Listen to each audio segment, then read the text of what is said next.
According to Yoruba cosmology, Ile Ife is the birthplace of humanity. It is believed that the supreme deity Olodumare sent Oduduwa, the ancestral progenitor of the Yoruba, from the heavens to establish order on earth. With a sacred chain, a cockerel, and a handful of earth, Oduduwa descended upon the world, which was then covered by water. He poured the earth on the water, and the cockerel spread it out, creating the first solid land. What became known as Ile Ife. Welcome back to our Bantu history series. In case you are new here, make sure you support us by hitting that subscribe button to receive our future videos. Ile Ife Kingdom, Cradle of Yoruba civilization. The Ile Ife Kingdom, often referred to as the spiritual heartland of the Yoruba people, holds a special place in African history as one of the oldest and most influential cultural centers in sub-Saharan Africa. Known as the Favo, Cradle of Yoruba civilization. Ile Ife is not only celebrated for its political and religious significance, but also for its artistic achievements, mythology, and enduring legacy that continues to shape Yoruba identity across Nigeria and beyond. Origins and mythology. The history of Ile Ife cannot be separated from the myths and oral traditions of the Yoruba people. According to Yoruba cosmology, Ile Ife is the birthplace of humanity. It is believed that the supreme deity Olodumare sent Oduduwa, the ancestral progenitor of the Yoruba, from the heavens to establish order on earth. With a sacred chain, a cockerel, and a handful of earth, Oduduwa descended upon the world, which was then covered by water. He poured the earth on the water, and the cockerel spread it out, creating the first solid land. What became known as Ile Ife. This myth provided a divine legitimacy to the city, making it the spiritual center of the Yoruba world. Oduduwa is considered the founding father of the Yoruba people, and many Yoruba kingdoms trace their royal lineages back to him or his descendants. The political structure. The ruler of Ile Ife is known as the Ooni of Ife, one of the most respected traditional monarchs in Nigeria today.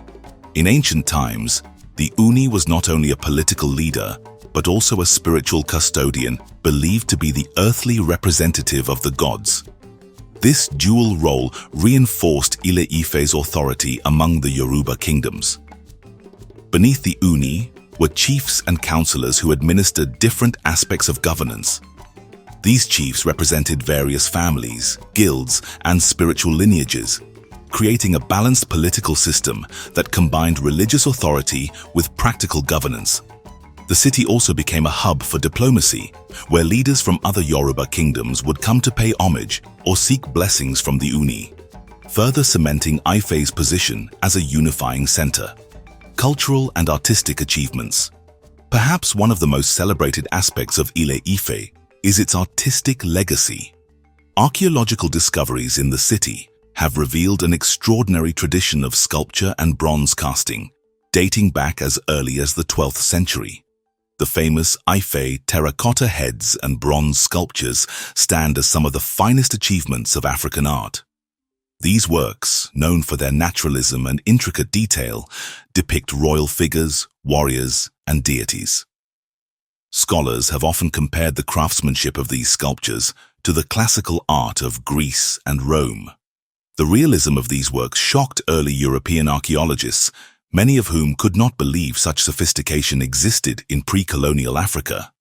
These artworks were not merely decorative, but carried deep spiritual and cultural meanings.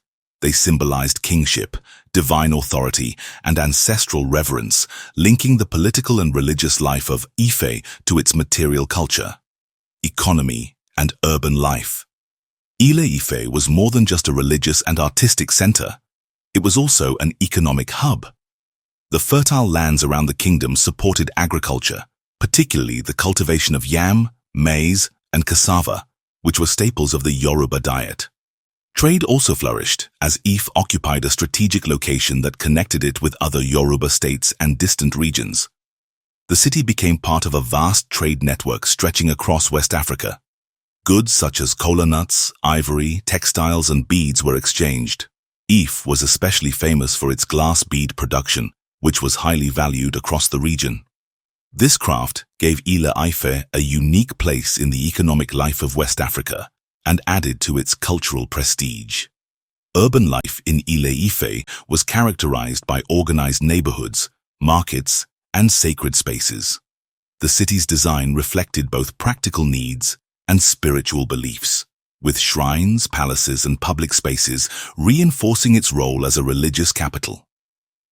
Influence on Yoruba expansion. The Ile Ife Kingdom played a foundational role in the spread of Yoruba culture and political organization. According to tradition, Oduduwa's children and descendants left Ile Ife to establish other Yoruba kingdoms, including Oyo, Benin, Ekiti, and Ijebu. These kingdoms recognized Ile Ife as their ancestral homeland and maintained spiritual ties with the Ooni. This diffusion of Yoruba political and cultural systems helped create one of the largest and most influential ethnic groups in Africa. Even kingdoms like Benin, which developed its own distinct traditions, acknowledged its historical ties to Ile Ife. The city's religious prestige and its role as the fountainhead of kingship ensured its central place in Yoruba consciousness. Religion and spiritual authority. Religion was deeply embedded in every aspect of Ile Ife. The city was dotted with shrines dedicated to the Orisha, the pantheon of Yoruba deities. Ife was particularly associated with Orunmila, the deity of wisdom and divination, and Obatala, the god of purity and creation.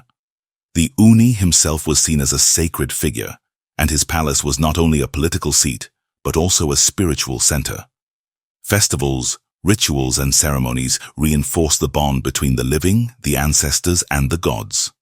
To this day, Ile Ife remains a major center for the practice of Ifa, divination, and Yoruba religion, both in Nigeria and across the African diaspora. Colonial period and modern relevance.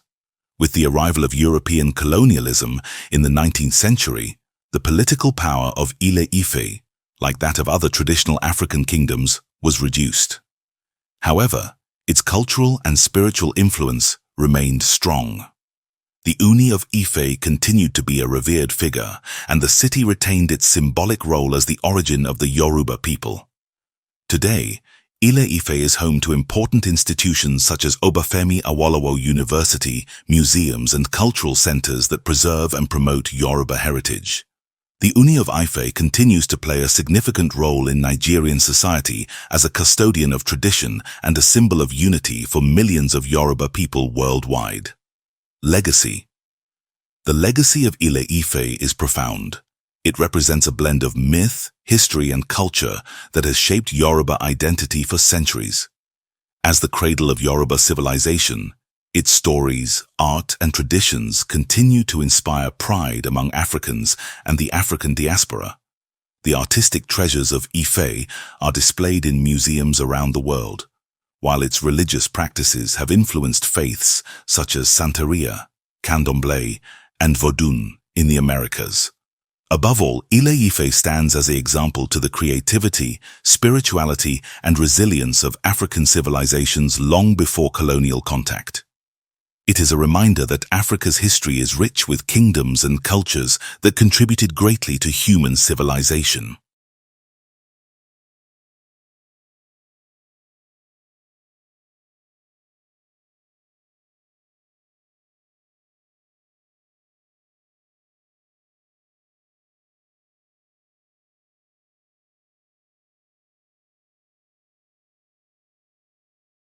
If you like these videos and would like to support in their continued production, you can do so by joining our membership. Click the join button below, or you can support by buying a super thanks below. That is all we had for you today. Please subscribe, like, and comment. Thanks for watching. We will see you on the next one.